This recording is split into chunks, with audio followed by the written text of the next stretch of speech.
Hello and welcome to another IELTS writing video. Today we are looking at a grammar topic.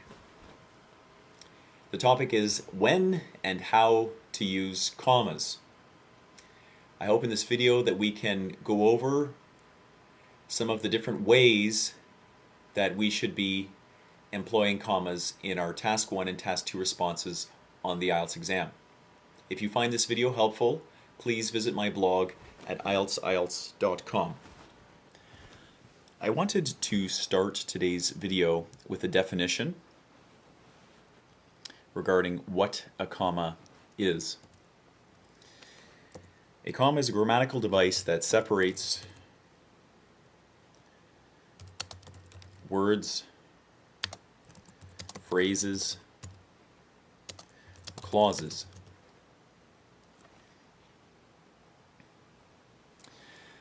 Rules for comma use differ between the US and the UK.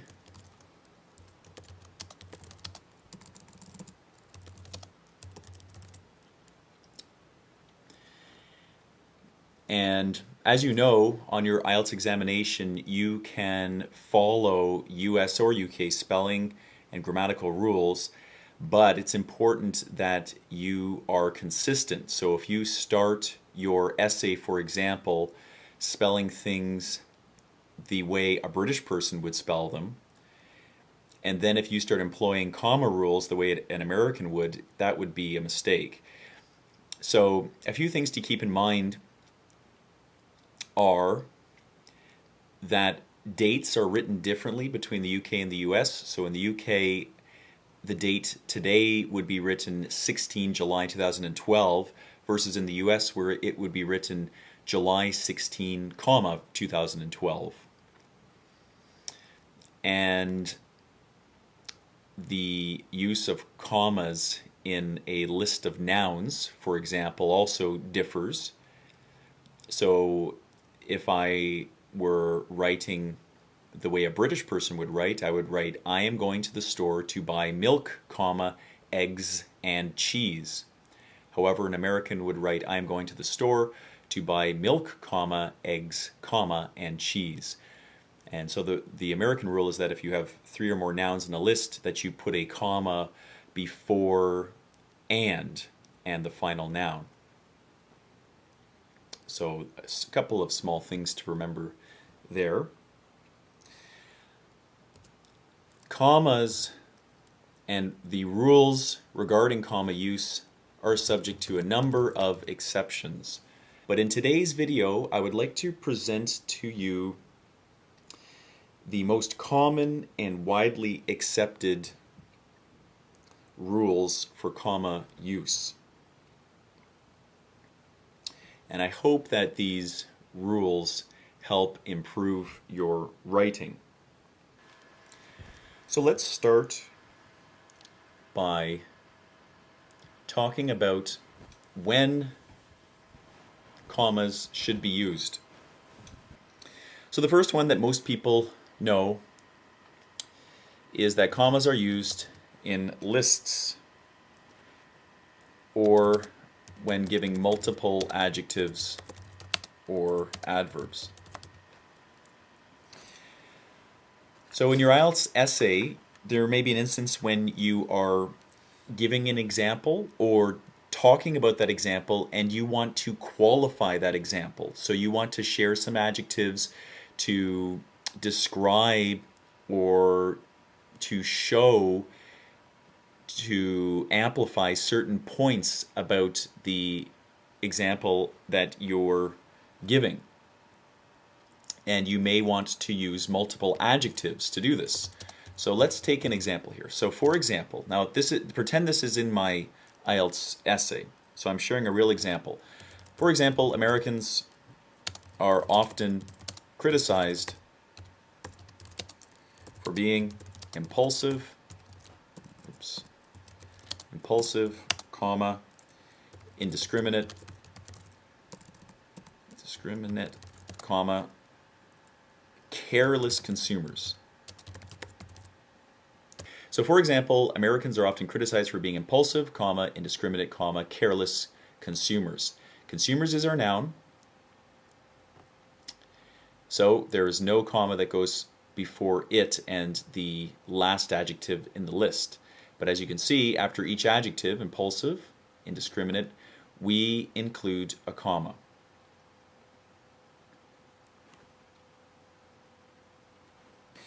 Now, another instance when we use commas is to separate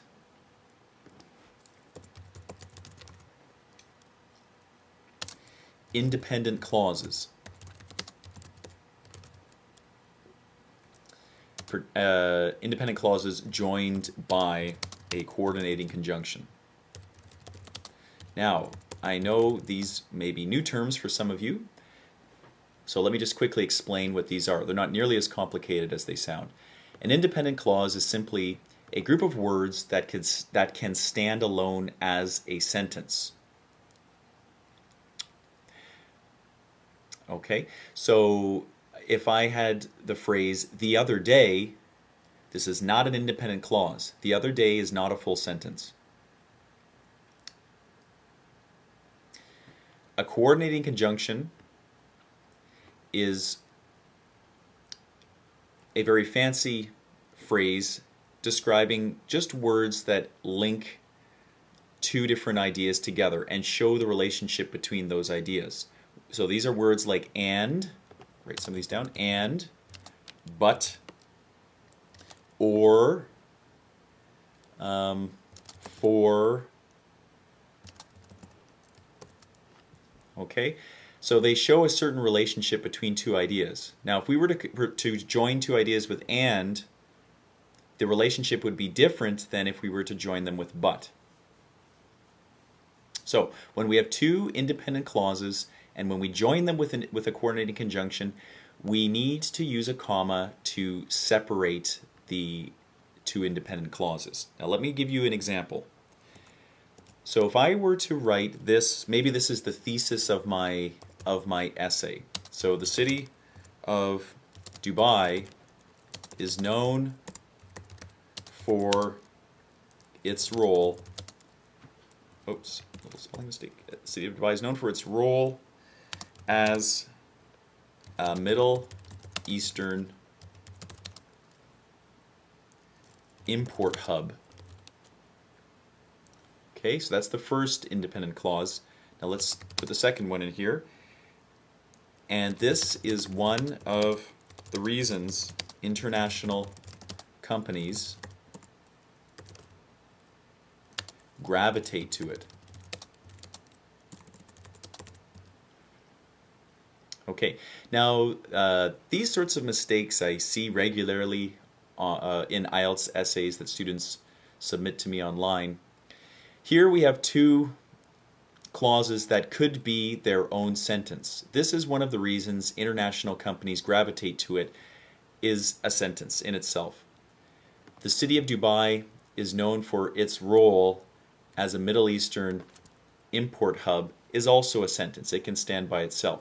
And we've joined these two with the coordinating conjunction and. Now, because we've done this, we have to use a comma. Okay, as we have here. Now, I just want to point out something very quickly. Sometimes students are curious when they see symbols like a semicolon, and they wonder, well, when do I ever use a semicolon? A semicolon looks like this down at the bottom.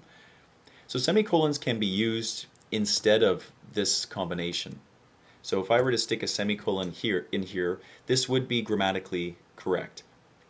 But the thing is that this is not the stylistic norm in English. People would typically write comma and.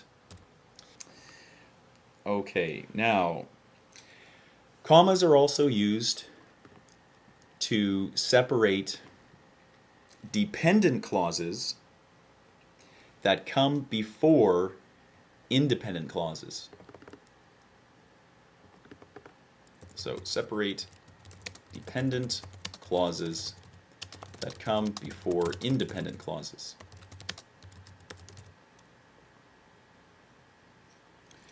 Okay, now we already defined what an independent clause is. It's a group of words that can stand alone as a sentence. A dependent clause is a group of words that cannot stand alone as a sentence. So, how do you know if what you're dealing with is a dependent clause? Well, dependent clauses usually, not 100% of the time, but usually begin with dependent words. So, I'll just type this in here too. So dependent clauses usually begin with dependent words. So for example, words like when, after, while, before, as. So for example, if I said while he was at the store, she, and then whatever. So while he was at the store, that's not an independent clause, that's not a full sentence, that's a dependent clause. It needs more information for it to be considered part of a full sentence. So let me share an example. This example could be perhaps the thesis of an essay. So, as it is widely known that Canada is an immigrant country, comma, it is not surprising that Canadian cuisine is quite eclectic. Okay, so now this sentence has an independent clause, which, as we were saying before, this is the part of the sentence that could stand by itself as its own sentence. It is not surprising that Canadian cuisine is quite eclectic. That's a full sentence. The beginning is a dependent clause. This is the part of the sentence that cannot stand as an independent sentence. As it is widely known that Canada is an immigrant country, that's not a full sentence. Now, when this comes before our independent clause, we have to separate them with a comma. So let me share another example. While many would agree that Western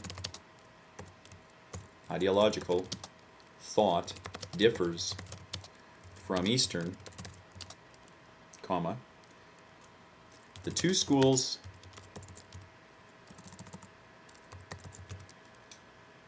share numerous similarities. Okay, let's put a page break in here. While many would agree that Western ideological thought differs from Eastern, the two schools share numerous similarities. Here we have an independent clause, and here we have a dependent clause. Now, as I pointed out before, dependent clauses can often be identified by the dependent word that they have at the beginning.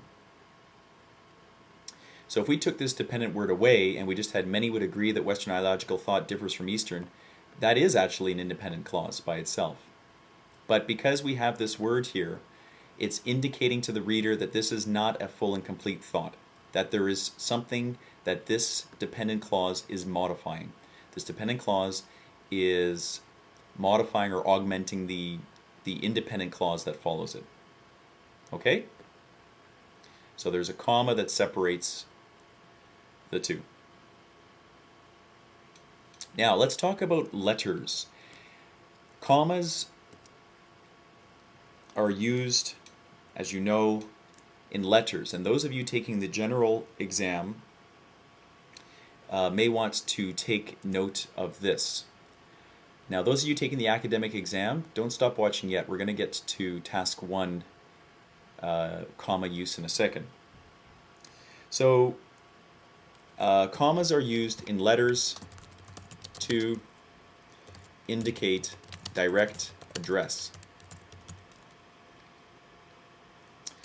So I'll give you an example in a second, but commas can be used to show a degree of emotion.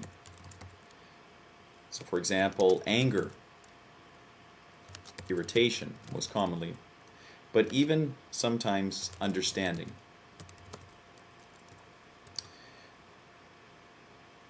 So for example, if I was writing a letter and perhaps my task 1 question told me I would be writing a letter to tell somebody that they were being let go from a job, for example, we might want to write something like this. I am writing to you, comma, John, comma, to inform you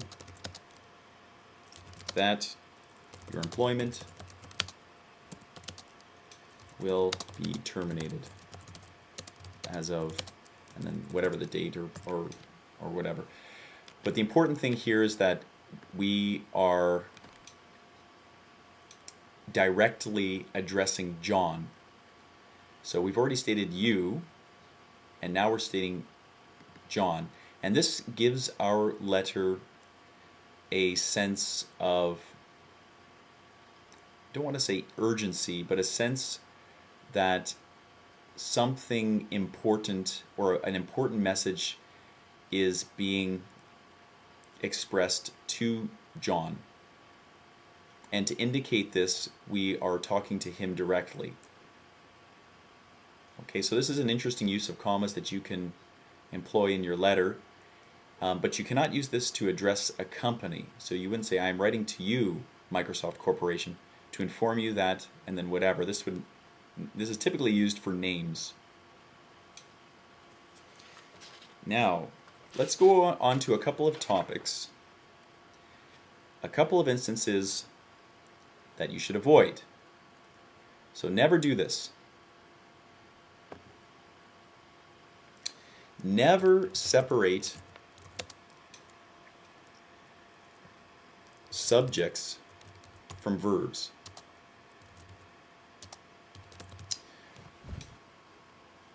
So if we were to write something like the degree to which money acts as a motivator, maybe we'll change that to a workplace motivator, comma, is often debated. I see these kinds of mistakes all the time. The degree to which money acts as a workplace motivator, comma, is often debated. Now we cannot put a comma here. This is not a combination of an independent clause and another independent clause. This is not a combination of a dependent clause and an independent clause. So we would not want to put our comma right before our verb. That doesn't make any sense. Never do this. Never separate a verb and its object.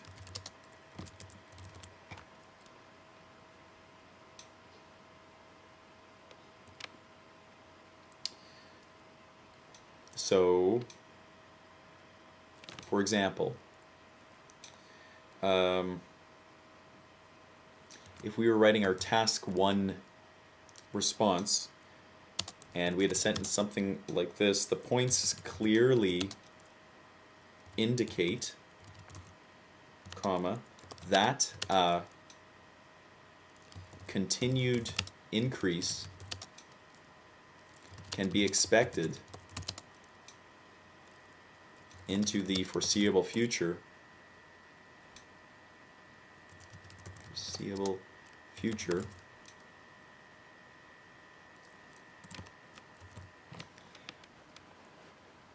Okay, here we would not want to put a comma. Our verb indicate would not be followed by a comma here. I see a lot of students that, I'm not sure exactly why, but when they have the word that, they often feel as though they need to put a comma before it, or after it sometimes. I'm not exactly sure why that is. But no, you do not need a comma here. Do not separate a preposition and an object. Prepositions are those little irritating words that you have to include to show the relationship between different things. So on, at, under, before, between, these sorts of words. Now if I was to share an example, so a task 1 sentence might read, the trend continues a steady climb to 4,000 units in February. Okay, so maybe we are given a graph and we're describing what happens in the graph, and there's a point in the graph where a trend is seen, it's going up, and it hits 4,000 units in the month of February. So the trend continues a steady climb to 4,000 units in February is a sentence that does not need any comma at all. Okay, I hope that this video helps clear up any issues you have with using commas in your IELTS work. There is a user on YouTube. His videos I find very, very helpful. He's a grammarian. His name is Mr. I believe it's Thoth, T-H-O-T-H. You can try searching for his work. I've sent him a question in the past and he responded very, very promptly. So if you have questions of your own, perhaps you'd like to send them to him. I wish you the best of luck in your studies and in your pursuit of Band 9. Have a nice evening.